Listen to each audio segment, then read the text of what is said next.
मेहमान भारतीय जनता पार्टी के प्रदेश सभापति विप्लव देव जी,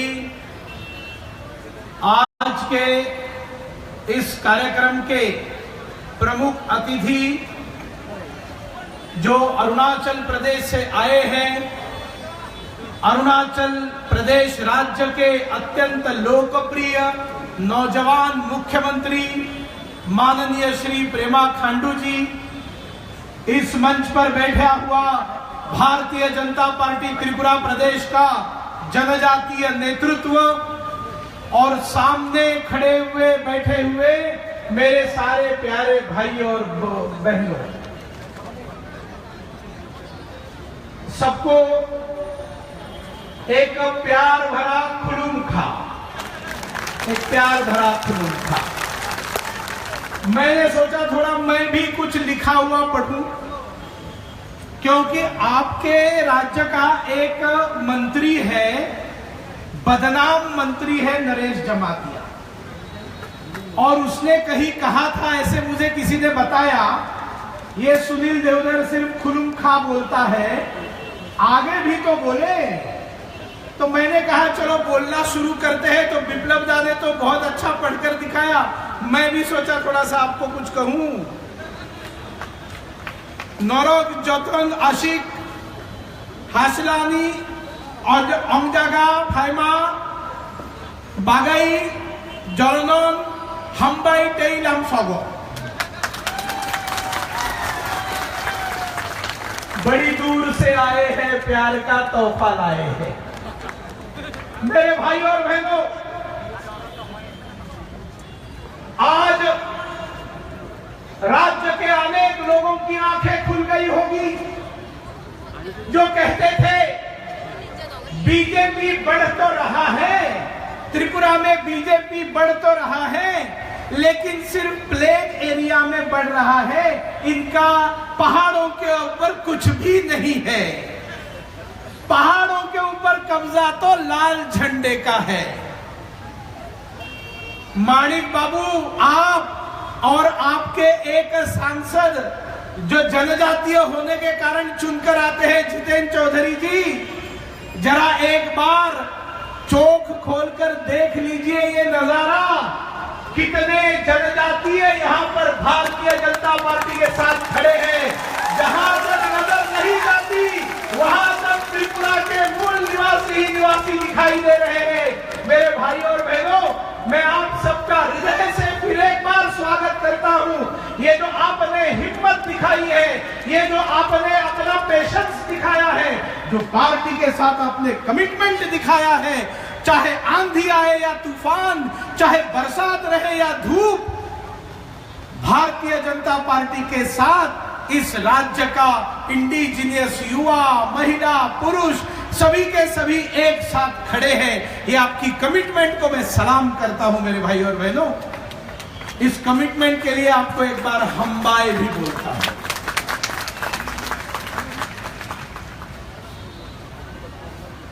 मेरे भाई और बहनों, इस राज्य की कम्युनिस्ट सरकार और इस राज्य का मुख्यमंत्री एक नंबर का निष्कर्मा मुख्यमंत्री है, निष्कर्मा मुख्यमंत्री है।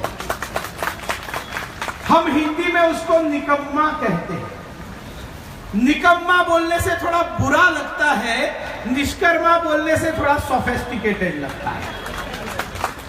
लेकिन मुझे बिल्कुल हिचकिचाहट नहीं है ये बताने के लिए कि 19 साल से जो मुख्यमंत्री यहाँ पर कुर्सी गर्म कर रहा है, उसने इस राज्य के लिए कुछ भी नहीं किया है। एक ऐसी बात माणिक बाबू आप आकर सामने बताइए समाज के कि मैं यहाँ पर 19 साल से मुख्यमंत्री हूँ, ये एक काम मैंने मेरे राज्य की गरीब जनता के लिए किया। नए माणिक बाबू नए आपने किच्छु करेंगे इस राज्य के जन्नो, आपने कुछ किया नहीं है। अगर आपने कुछ किया है तो इस राज्य को अधिक गरीबों का राज्य बनाने का काम किया है।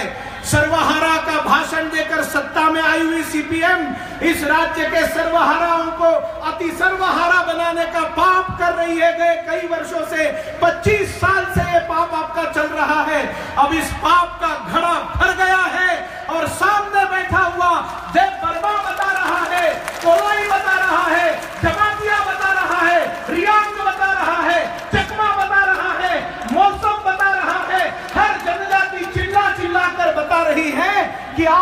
पाप का ये घड़ा सबसे पहले 20 ट्राइबल रिजर्व सीट में हम फोड़ देंगे।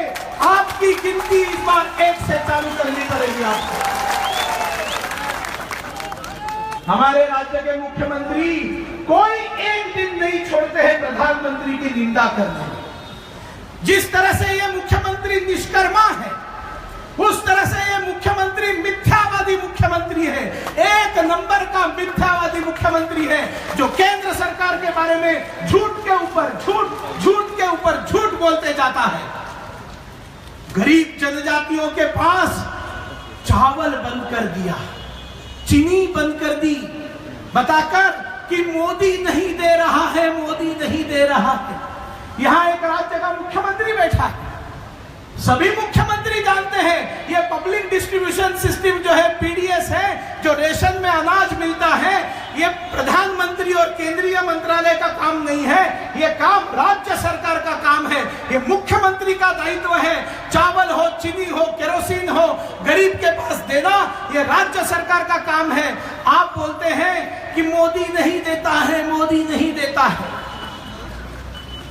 इस राज्य का मुख्यमंत्री झूठ बोलता है कि मोदी ने रेगा बंद कर दिया, मोदी ने रेगा बंद कर दिया। मेरे भाई और बहनों, रेगा के नाम से सबसे ज्यादा लूट अगर कहीं मची है तो वो त्रिपुरा के अंदर बची है। इस राज्य की मुख्यमंत्री जी आप बता रहे थे कि इस राज्य का साइज कितना है, 10,000 स्क्वायर किलोमीटर। लेकिन मैं और एक मजेदार बात आपको बताना चाहता हूं। इस राज्य सरकार ने इन गरीबों के हाथ से पॉन्ड्स बनवाए, रेगा का काम किया, और वो जो पॉन्ड्स बनाए उसका जो टोटल एरिया है वो 16,500 स्क्वायर किलोमीटर है। समझ में गया? राज्य के 1.5 गुना बड़ा आकार का इन्होंने तालाब बनाए। मान लीजिए इनके रेगा में सारा त्रिपुरा डूब गया।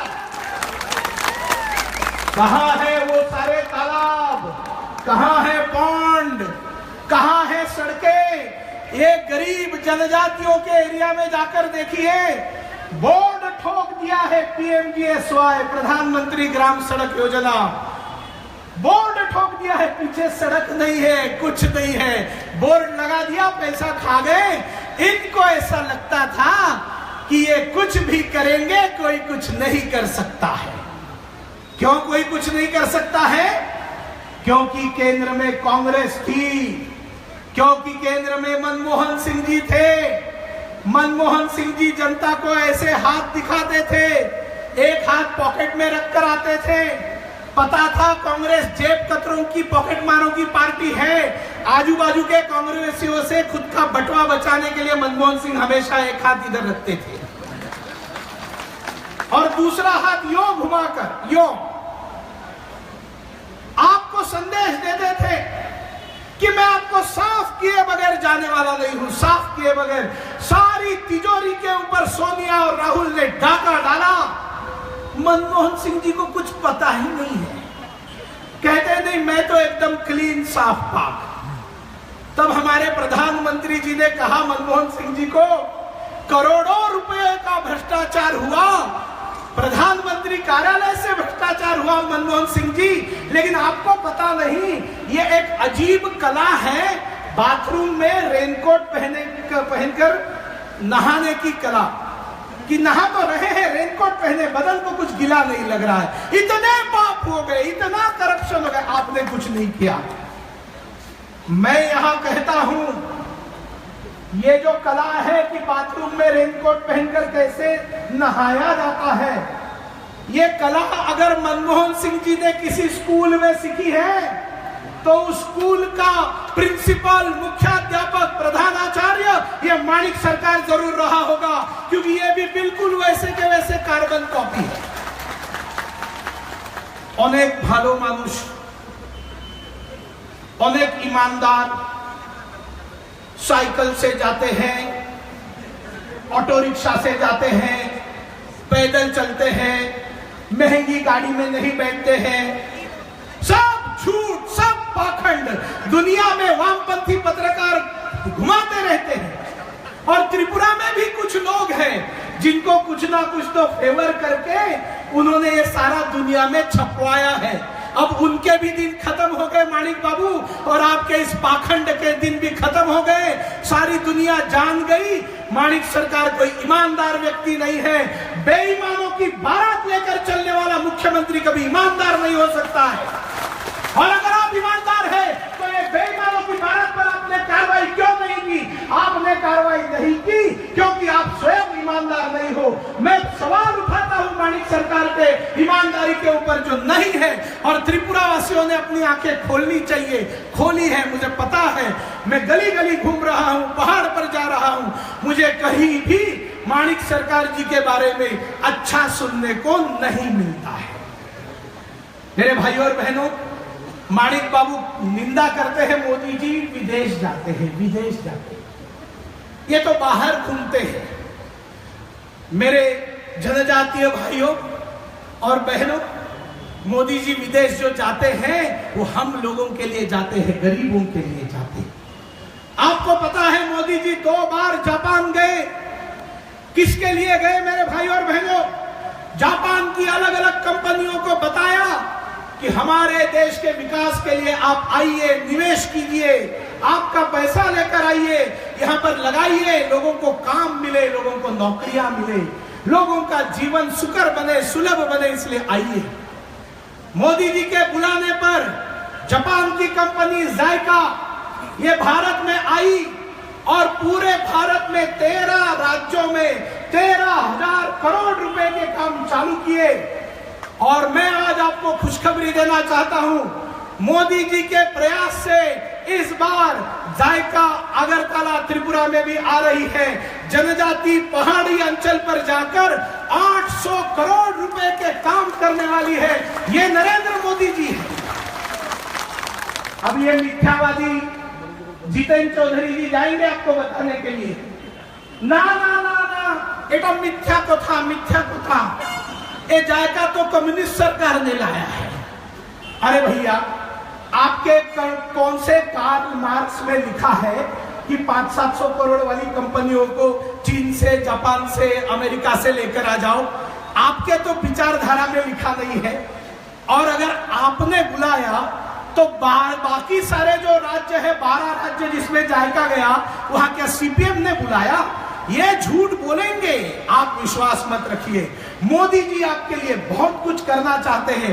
इस जायका का जब काम चालू होगा तब सारी नदियों को स्वच्छ करने का काम चालू होगा, सफा पानी पीने का आपको मिलना शुरू हो जाएगा, जल जंगल जमीन सुरक्षित रखने के लिए इसका आपको उपयोग होगा। लेकिन मुझे पूरा भरोसा है ये लोग ये ठीक से होने नहीं देंगे। लेकिन चिंता नहीं है मेरे भाई और बहनों, चिंता नहीं है। बीजेपी के साथ आप जुड़ गए हो, इसलिए आपके ऊपर अत्याचार होते हैं कि नहीं होते? बताइए मुझे, होते हैं ना? यदि हमारे कथा सत्य कथा कि आपनी बीजेपी করছেন সেজন্য আপনাকে অনেক কষ্ট সিপিএম থেকে আপনি পেয়েছেন। यदि हमार कथा सत्य कथा, 2 हाथ तुले बोलूं तो आपको तकलीफ होती है ना सीपीएम वालों से? लेकिन क्या आप सीपीएम वालों से डरते हैं? नहीं डरते ना? तो जरा हाथ ऐसे दिखाइए, पेमा जी को बताइए हम नहीं डरते हैं, हम सीपीएम से नहीं डरते हैं। मैं कई बार गब्बर सिंह का उदाहरण बताता हूं। गब्बर सिंह ने कहा शोले के एक डायलॉग में कि गब्बर के ताप से अगर कोई एक आदमी आपको बचा सकता है तो सिर्फ गब्बर बचा सकता है, और इसके बदले मेरे आदमी आपसे कुछ अनाज और सामान लेकर जाते हैं, तो क्या कोई पाप करते हैं? मैं कहता हूं कोई पाप नहीं करते। ऐसा एक self declared logic Gabbar Singh देता है गुंडागर्दी का, डाकूगिरी का। जब मैंने वो डायलॉग सुना, मैंने कहा अरे ये तो सीपीएम का डायलॉग होना चाहिए त्रिपुरा के अंदर। सीपीएम के ताप से अगर त्रिपुरा वासियों को कोई बचा सकता है तो सीपीएम बचा सकता है। इसलिए सीपीएम के पार्टी कार्यालय में जाकर थोड़ा सा चंदा दे दिया। अगर उनको कमीशन दिया तो क्या सीपीएम वालों ने पाप किया? कोई पाप नहीं किया। ये लॉजिक इन लोगों का लॉजिक है। लेकिन कान खोलकर सुन लो सीपीएमियों, ये लॉजिक अब त्रिपुरा में खत्म हो गया है। सीपीएम के ताप से त्रिपुरा को अगर कोई बचा सकता है तो प्रदेश सभापति के नेतृत्व में, विप्लव देव के नेतृत्व में भारतीय जनता पार्टी आपको मुक्ति दिला सकती है। हमारे लाडले जी के लिए एक बार सब लोग तालियों से, गड़गड़ाहट से उनका स्वागत करेंगे। और जिनके हाथ में छाता है, घोषणा के साथ साथ जरा छाता ऊपर उठाएंगे ना, बहुत सुंदर दिखता है। बोलिए भारत माता की, भारत माता की, वंदे वंदे। प्रधानमंत्री नरेंद्र मोदी जी की, राष्ट्रीय सभापति अमित भाई शाह जी की, प्रदेश सभापति विप्लव देव जी की, भारत माता की। तो मैं ये बता रहा था गब्बर सिंह, पहला गब्बर सिंह का डायलॉग सीपीएम के लिए और दूसरा गब्बर सिंह का डायलॉग हम सब लोगों के लिए। गब्बर सिंह ये क्या कह गया, जो डर गया समझो मर गया। आप डरेंगे? बताइए, डरेंगे आप? नहीं डरेंगे ना। न डरने वाले हमारे सामने लोगों के शहीदों की हमने आज यहां पर पूजा की। हमारे निशिकांत चकमा ने बलिदान दिया है इस राज्य में डेमोक्रेसी जिंदा रहे इसलिए। इस राज्य के गरीब लोगों के लिए बलिदान दिया है। चांद मोहन त्रिपुरा ने बलिदान दिया है। दो जनजातीय युवाओं ने इस राज्य के लिए बलिदान दिया है। माणिक बाबू, आने वाले चुनाव में आपको हर गांव में, हर गली में आपके जितेंद्र चौधरी को हर घर के अंदर चांद मोहन त्रिपुरा का चेहरा दिखाई देगा, निशिकांत चकमा का चेहरा दिखाई देगा। जब और हाथ जोड़कर वोट मांगने के लिए जाओगे तब उस गरीब लड़की, जनजाति लड़की जिसके ऊपर बलात्कार हुआ और अत्यंत घृणास्पद बलात्कार करके हत्या कर दी गई, धानपुर की उस जनजातीय लड़की का चेहरा आपको सोने नहीं देगा। माणिक बाबू, इन सब पापों का बदला जनता लेकर रहेगी और वो बदला लेगी, बटन दबाकर बदला लेगी। पद्म फूल के सामने बटन दबाकर जनता बदला लेगी। 37 लाख त्रिपुरावासी आप पर बदला लेंगे। मेरे भाई और बहनों, बरसात बहुत हो रही है लेकिन आपका निर्धार कायम है। ये आप लोगों ने जो हिम्मत दिखाई है इसकी दाद देता हूं और फिर एक बार विप्लवता की बात को दोहराता हूं।